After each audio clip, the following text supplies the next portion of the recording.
Alors voilà, on va utiliser le masque maintenant. Donc je sors de l'affichage du masque en entier en cliquant sur lui avec la touche Alt dans la palette des calques.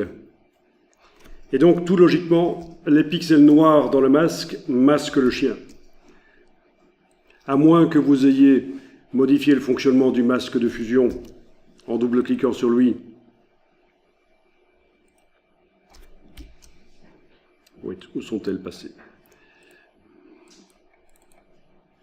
Là. Voilà, à moins que vous ayez fait ça, modifié ça. Voilà, le principe c'est que le masque, ce qui est noir, c'est ce qui masque. Donc, il faut qu'on inverse le masque.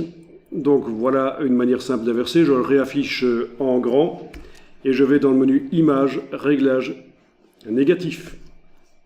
Ou commande I sur le Mac, CTRL I sur le PC. Image, réglage négatif. Vous n'utilisez pas un calque de réglage pour ça, bien entendu. C'est pas menu calque, nouveau calque de réglage négatif. C'est vraiment modifier les pixels du masque. Voilà. À nouveau, Alt, clic, et voilà. Donc vous voyez le damier de transparence. Vous voyez quand vous zoomez, vous devriez voir le duvet du chien qui apparaît à travers voilà, le damier de transparence qui apparaît à travers le duvet du chien. Bon, c'est pas mal. Ça n'a pas l'air très réaliste comme ça, mais quand on va l'intégrer dans un décor, ça devrait passer. Alors, on va quand même modifier le damier de transparence. On va aller dans les préférences, transparence et couleurs non imprimables. Ça, on a déjà fait, je pense, non? Allez modifier la manière dont le damier de transparence s'affiche dans Photoshop. Parce que bon, le damier, il est quand même assez désagréable. Si vous êtes épileptique, ça pourrait même vous poser des problèmes.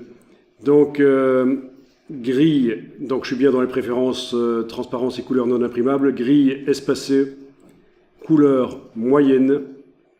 Voilà, c'est déjà un peu plus buvable comme damier de transparence. Ensuite, je vais quand même aller cliquer sur une des deux couleurs du damier ici et modifier.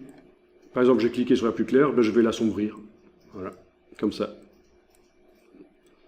Et vous voyez qu'à la fin, on arrive à avoir un damier de transparence qui est quand même assez doux. Et ça, c'est sympa, c'est pas mal. Et ce sera valable pour toutes les images suivantes dans Photoshop. OK. Voilà, donc c'était juste modifier le damier de transparence dans Photoshop.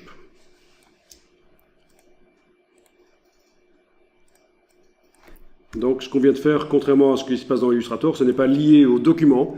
Toutes les images suivantes dans Photoshop auront un damier qui sera agréable comme ça. Alors voilà, on va déplacer la bestiole vers un nouveau décor. On va aller chercher un décor sur le web.